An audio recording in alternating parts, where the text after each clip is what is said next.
Thank you all for coming.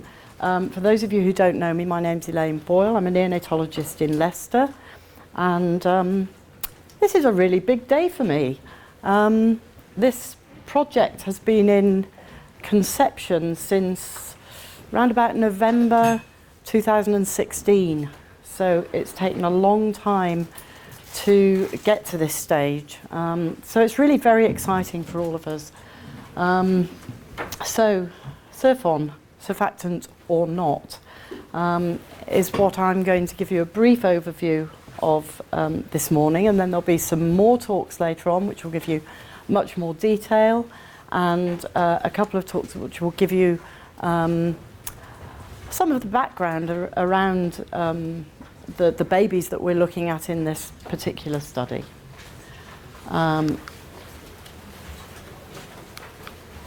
So, SurfON for short, but in longhand, this is a multi-centre, open-label, randomised, controlled trial of early surfactant therapy versus expectant management in late preterm and early term infants with respiratory distress.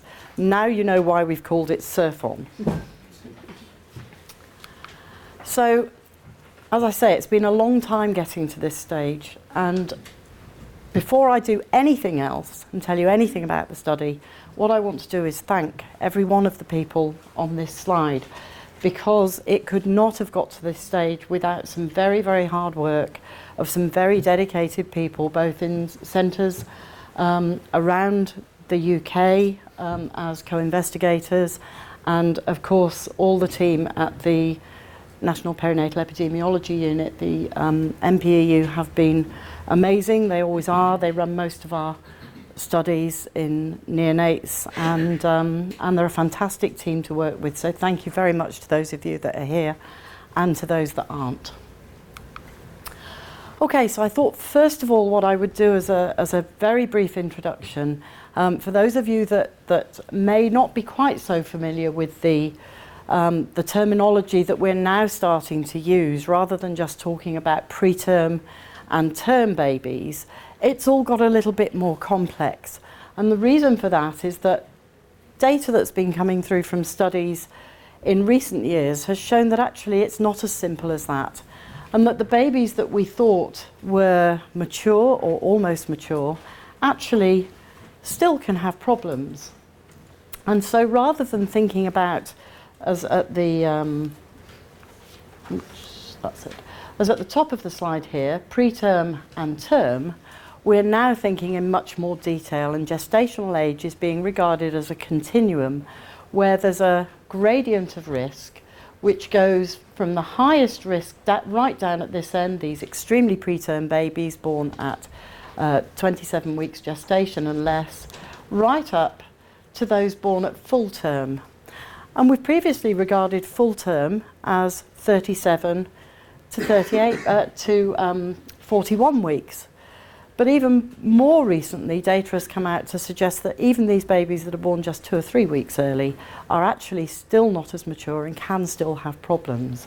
And so the terminology has changed, and we now have this group of late preterm babies born at 34 to 36 weeks of gestation, and early term is what we call it now. So we still allow them to be in the term group, but this just underlines the fact that they do still have some issues sometimes at 37 to 38 weeks. And this is the group that SurfON is studying, these two categories together. So we're all very familiar with the use of surfactant in these babies, these tiny babies, the extremely preterm group. And this is what we have come to expect for these very small infants that we care for. Perhaps less so that these babies spring to mind when we think about surfactant therapy, these bigger babies that we're talking about. But actually, bigger babies get RDS too. They get other respiratory diseases as well. I think David's going to cover some of that, but they get RDS as well. And this is one very important baby that was born late preterm, 34.5 weeks gestation, in the 1960s, 1963. Now, 1963, for many of you looking around, probably seems like the very dim and distant past. But for myself, I was alive, therefore it's very recent past. So this baby was born 5.5 weeks early. And this is front page newspaper in the United States because this was President Kennedy's child, who sadly died at the age of 39 hours. He died of RDS. Now that's not what we see now. We don't expect 34, 35 week babies to die of RDS. But they still get it, and we still look after them on our units, but we're much more likely to be looking after babies on some form of non-invasive respiratory support. So why are these babies important? Well, this is a slide which shows the live births by week of gestation from 2017, so very recent data really. And what you can see is that the babies that take up most of our time, most of our resources, are very, very small in number. There's these very preterm babies. In fact, some of them, the numbers are too small even to show up on this graph, which is the first line is 20,000 births. This is the group that we're looking at. These babies are the term babies, the ones that are born at home or may not darken the doors of the postnatal ward even. They go straight home from delivery suite. These babies, 34 to 38 weeks of gestation, there are huge numbers of them. So around about 8,000 babies are born very preterm. Those are the babies that take most of the resources on the neonatal unit in terms of intensive care. But when you look at the numbers of late preterm and early term babies, you'll see how important they are as a group, how important they are on a population basis. So what sort of morbidities do these babies have? Well, we know what sort of morbidities they have. They often have morbidities. Many of them are looked after on the postnatal ward and reviewed. But this has been relatively unrecognised until perhaps the last 10 to 15 years when people have started talking about late preterm birth. They're generally milder disease. They don't have quite such severe disease in the neonatal period, nor indeed in the long term. And what that means is that because they look big and because they only have mild disease, they're often looked after in the same way as term babies are, full-term babies. And that's probably not appropriate because actually studies have shown, and this is some work that we did in the East Midlands, looking at late preterm births, around 30 to 40% of these babies need some sort of specialist neonatal input, either on the neonatal unit in special care or in intensive care, or on the postnatal ward. And you'll all be familiar, I'm sure, of people running backwards and forwards to the postnatal ward to review these babies. Most of their problems are related to poor feeding. They don't feed quite as well, they don't suck quite as well. And so they have metabolic immaturity as well. And so they get cold. They drop their blood sugars. They don't feed very well. But there's also a very substantial burden of respiratory disease in these babies. And the most common diagnosis among them, even up to 38 weeks, is respiratory distress syndrome caused by surfactant deficiency. When we look at their long-term outcomes, and this is looking again by gestational age, what you see on this slide is that this is the, for those of you not familiar with looking at forest plots, this is a reference group of babies born at 39 to 41 weeks of gestation, and that's represented by this vertical line here. Anything to the right of this line means that the outcomes are more frequent. And this is looking at asthma and wheeze, and what you can see is that the ones that are furthest from the line, so the most severe, are the smallest babies. But actually, at 34 to 36 weeks, there is still a gap there. So these babies have more problems than do babies born at 39 to 41 weeks. And that seems to be real because when you ask parents about their child's illness, and this is looking at 5 years of age, what they tell you is that these babies, these children now, are on medication to treat their asthma or wheeze. And you can see that here there's a gap. So a small difference, but it's measurable and it's important. So that's the long term. In the short term, most of these babies don't need ventilation from birth. Many of them, as I said earlier, will need or receive some sort of non-invasive respiratory support, and that has historically or previously been CPAP. Now some people are moving towards high flow in these babies. Some of these babies will just get better within the first couple of days. That's great. Some of them will get worse. It's really, really difficult in the first few hours of life to know which of these babies is going to go in which direction. I think we've all seen that. We've looked at a baby and thought, yeah, it could go either way, might get better, might get worse. Some of them can get really, really sick, and I think we will all have seen that as well. And they can need prolonged support, they can need ventilation, and actually they are some of the sickest babies that we look after often. So we do different things with these babies. Sorry, I think that's my phone pinging. We manage these babies differently. So what are the potential impacts of the different sorts of things that we do? Well, if we do admit babies to a neonatal unit, then they're separated from their mum. If we put them onto non-invasive respiratory support, they're likely to be in hospital for longer. If the longer we carry it on, the more likely that is. And the longer they're separated from mum and on respiratory support, the more likely they are to give up breastfeeding or just not feed very well. For mums, they're not expecting these babies to be sick. If you're having a baby at 36 weeks, you're nearly there. You don't expect a baby to be sick, so it's a huge stress for them. Some of the babies, if you're born in a level 2 unit and you do get sick with respiratory problems, you may need to be referred to a centre that can ventilate for a prolonged period of time.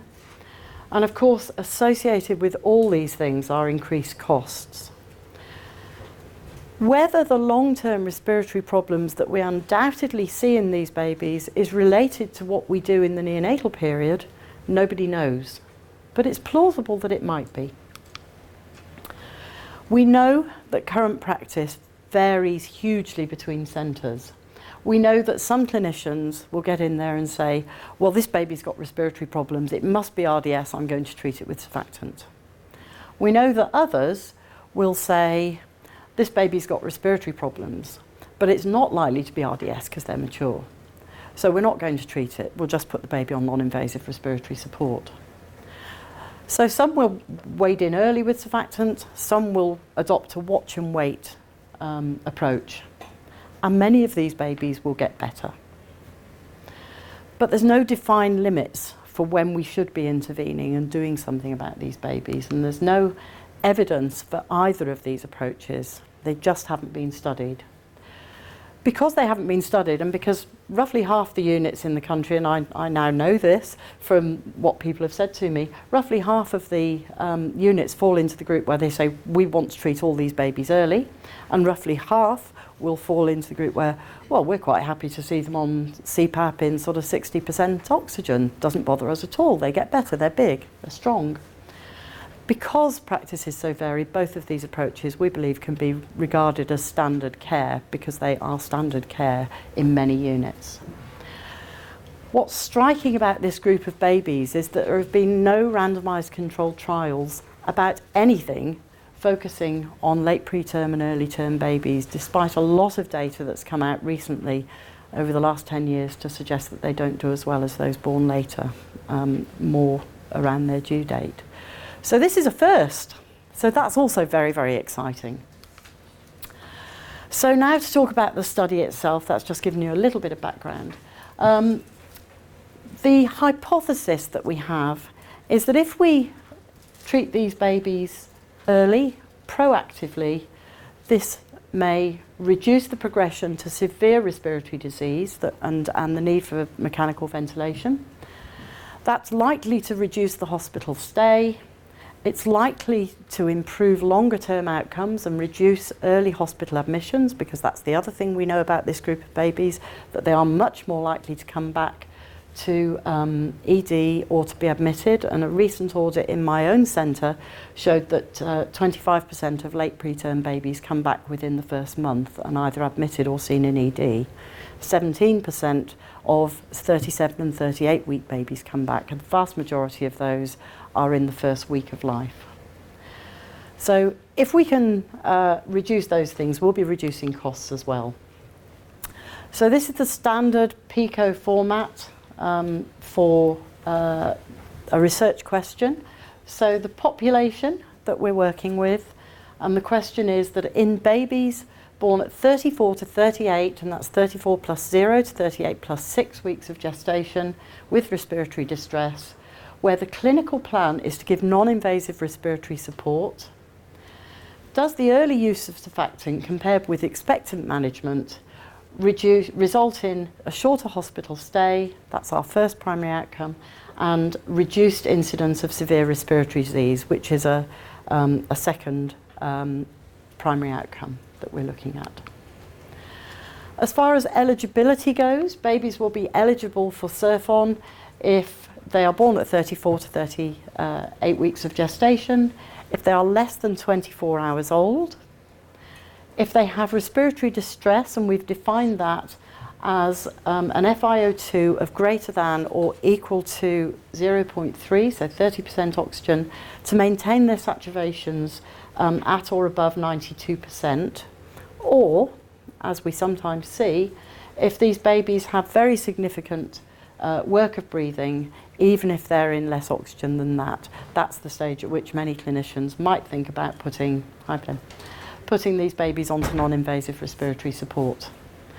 So there should be a clinical decision to provide non-invasive respiratory support, because clinicians have told us that's what they generally do with these babies, and of course we need written parental consent. We are not including babies who have major structural chromosomal abnormalities. That's pretty standard. If they have no realistic prospect of survival, of course. If they've been intubated or had surfactant prior to the time you're assessing them, so at delivery suite or later.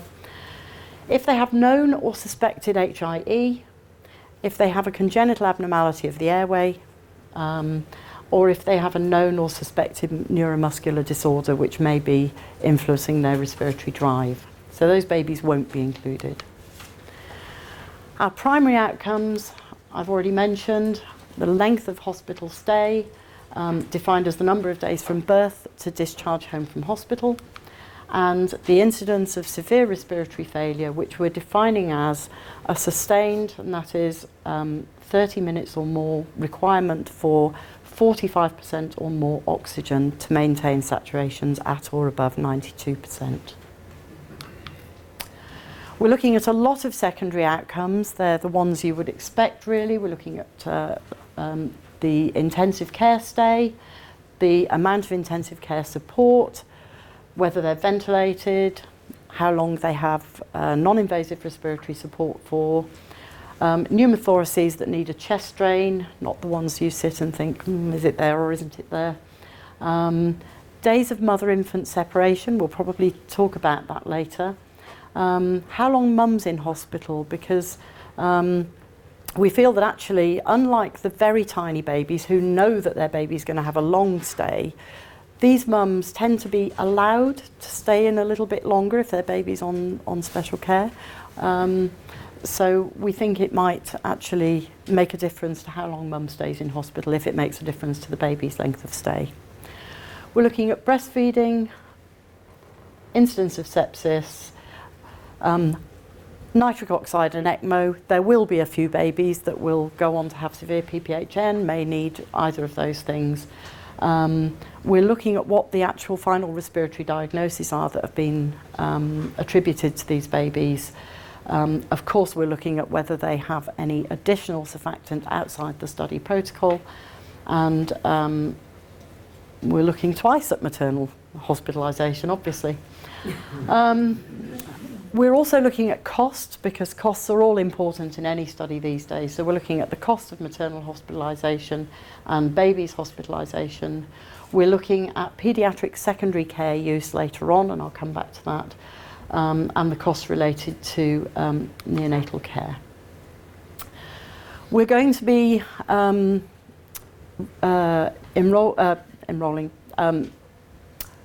recruiting in at least 35 neonatal units across the UK. I believe that we have 32 represented here today, which is fantastic. We're looking for a 2-day reduction in length of stay from the estimated 12 to 10 days in these babies that have respiratory disease. And we're looking for a treatment difference of 9% for respiratory failure. And to do that, to get those results, we need just over 1,500 babies across the sites. That's going to take us, we estimate, around 30 months, and we're looking at both neonatal intensive care units and local neonatal units. Indrani is going to talk about this in more detail later, but we're going to need written informed consent before randomisation, obviously. We will encourage people to approach parents of these babies as soon as they start to have respiratory distress. That will mean that some of them won't actually progress to meet the eligibility criteria. That doesn't matter, but you've got in there and you've talked to them and you can say, if your baby gets worse, then we would like to enrol in this study. We also think that it's reasonable to go and talk to women that are delivering at 34 to 36 weeks, if you know they're going to deliver, before they deliver, because these women know that their babies are preterm and might be expecting that there can be a problem. So we think that's a reasonable thing to do. We don't think it's reasonable to worry mothers that are delivering at 37 to 38 weeks, because most of those will not meet eligibility. And obviously, if you're talking to these parents and they're giving their consent, if they are then not eligible, they won't be randomised. Randomisation should happen as soon as possible, because we all know that these babies can get worse very quickly and get better very quickly. Multiple births will be randomised to the same arm, because that's what parents want. In the early surfactant group, the surfactant should be given as soon as possible after that randomisation has taken place.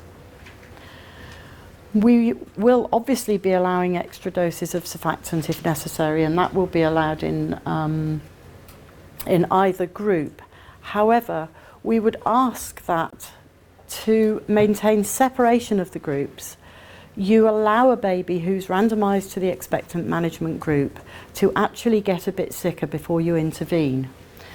Because otherwise we'll have early management versus early management because the clinicians have bottled out, essentially. So we don't want that. We want you to give the baby a chance to get better. So we are, so we're saying that we would like you to wait until the baby gets to 45% oxygen for around 30 minutes, maintaining saturations of 92%. In either study group, if intubation is needed for some other reason, then we will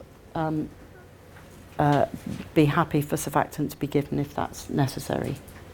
We will be collecting information on the reasons for additional respiratory intervention, so if a baby gets intubated later, or if more surfactant is given, we will be collecting information about that. We will be following these babies up, be following them up at 1 year corrected for prematurity.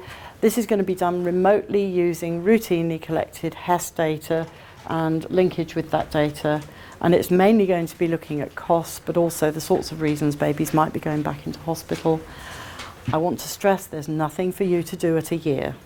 That's all going to be done by the team at the MPEU. Okay, that's all I want to say. I've been told I have to show this podcast, which is going to be available. It is available already on the website. Hello, my name's Elaine Boyle and I'm the lead researcher for the SurfON study. This is a research study which is looking at babies who are born between 2 and 6 weeks before their due date. For some babies, being born even just a few weeks early can mean that they develop breathing problems, and this is because their lungs are not yet fully developed.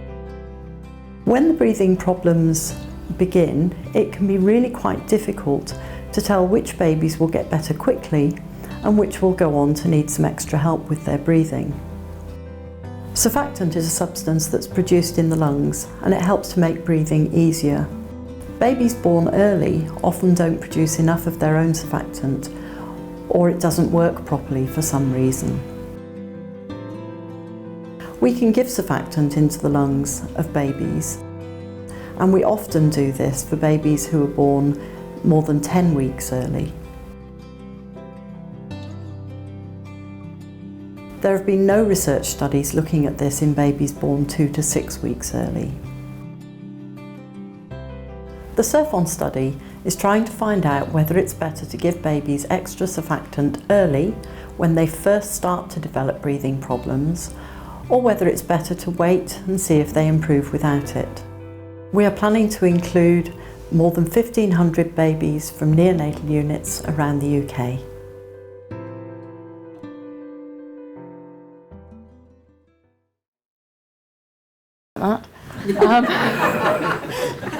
But no, seriously, we hope that that might be useful for either for staff or for parents who want to know more about the study.